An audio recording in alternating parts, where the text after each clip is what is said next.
ao vivo, direto de São Paulo. Um novo sangramento na região do cérebro e um sangramento até mais importante. Foi submetida uma ressonância magnética que comprovou o sangramento e discutido com a equipe médica, com o Dr. Rogério Tuma, o Dr. Suzuki, o Dr. Marcos Estava, se optou por um procedimento cirúrgico. Então, durante a noite, o presidente foi transferido para o Hospital Sírio-Libanês, aqui nessa unidade, foi submetido a uma cirurgia para drenagem do hematoma do sangramento do cérebro. O presidente evoluiu bem, já chegou da cirurgia praticamente acordado, foi estubado, encontra-se agora estável, conversando normalmente, se alimentando e deverá ficar em observação aí nos próximos dias. Perguntas?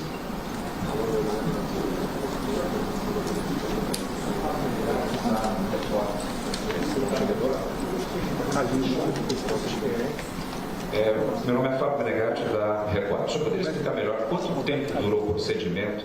Essa hemorragia, necessariamente, ela foi em qual região? Ela foi no cérebro? Foi numa parte mais exterior? Para que nós possamos ter mais melhor. Obrigado. Não está chegando? Não ficou ótimo, você tá bom aí? Em torno de 2 horas. Tá bom? O sangramento Tá, muito situado entre o cérebro e a mente, embaixo da membrana chamada dura máter. Foi um sangramento espontâneo e tardio.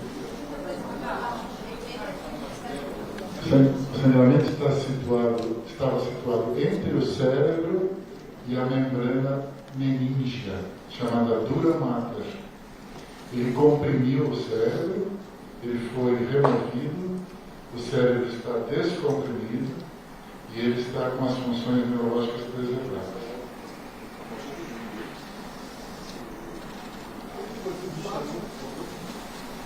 Tá, os filhos da puta que fazem isso. É muita falta de respeito isso. Oi, bom dia, Vitória, do Estadão. Queria saber se existe essa região, tem relação com algum tipo de possível problema. Tem associação com a fala, com o movimento? Isso pode gerar algum problema depois? Não, nada. A gente tem fala alguma, nem alteração de movimento, absolutamente nada. Então ele está estável, conversando normalmente, se alimentando. E quais condições que o presidente chegou na cirurgia? Ele estava consciente? Consciente. Nós fomos pegar no aeroporto. A doutora Ana pode até te falar, ela trouxe o presidente assim que ele chegou, ele entrei até no avião, o presidente consciente estava em pé, inclusive. Eu acompanhei o presidente desde a saída do Palácio, fizemos os exames no Hospital Sírio de Brasília, decidimos em conjunto transferir para o Sírio de São Paulo. Durante todo o percurso de ambulância, quanto no percurso aéreo, o presidente esteve lúcido, orientado, conversando, da mesma forma como se encontra agora, lúcido, orientado, conversando comigo. Esse hematoma tem relação com a queda anterior? Rogério. Tem. Ele teve a queda, na queda ele fez uma contusão cerebral e ele fez a coleção dos 2 lados. Depois essa coleção absorveu, mas enquanto as fibras da dura não colam, acaba tendo trabéculas de vasos pequenininhos, venosos, que ligam uma folha da meninge à outra. E aí quando, na fase de absorção, às vezes fica mais liquefeito o sangramento e ele acaba absorvendo mais água e estira o vasozinho e pode ter um sangramento tardio. Isso pode acontecer meses depois. Ele já tinha absorvido o primeiro sangramento e aí acabou tendo um segundo, mas é tudo provavelmente consequente à queda. Michele de Mello, né? Por esse motivo que o presidente estava liberado pela equipe médica, tem uma atividade normal, mas em observação e programação de realizar os exames que ele ia realizar de qualquer semana que vem, exame de rotina.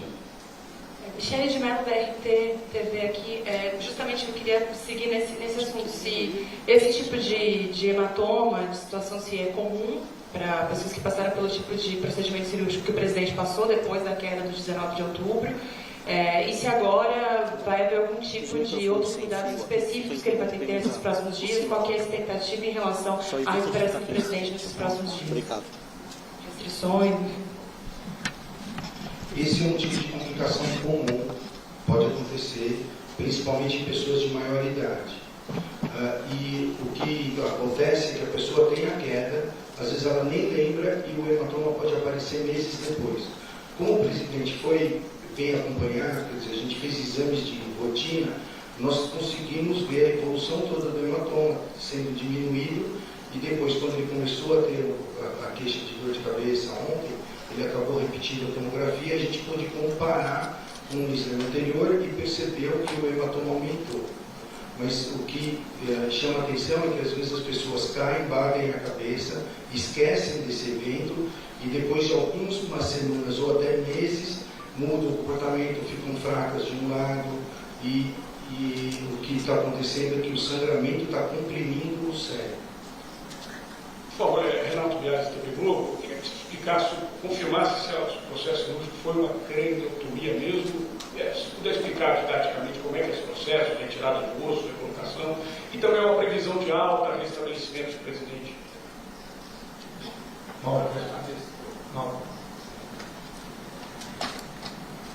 O nome técnico desse procedimento chama-se trepanação, traduzindo uma pequena perfuração do crânio, são orifícios pequenos, por onde são introduzidos, no caso, um único dreno, um procedimento relativamente padrão em neurocirurgia, não é uma abertura, uma violação do crânio importante, e cursa geralmente uma cicatrização espontânea dessa abertura, sem necessidade de nenhuma outra intervenção futura para fechamento, algo relativamente comum em neurocirurgia. Como é correto falar em Termo técnico é trepanação. craniotomia não.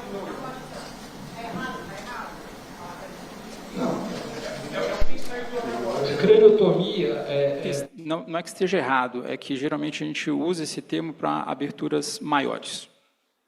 Doutores, bom dia. Doutora Ana, bom dia. Antônio Timóteo, repórter da revista Exame. Eu queria entender qual o prazo que o presidente deve ficar internado, por quantos dias deve ficar em observação, e gostaria de saber quem o acompanha. A primeira-dama, alguns ministros, assessores, quem está com o presidente? Não tem visitantes. A primeira-dama acompanhou desde Brasília até aqui. É a única acompanhante. E o tempo de internação, se tudo correr bem, como está correndo, né, ele deve retornar a Brasília no começo da semana. Próxima semana.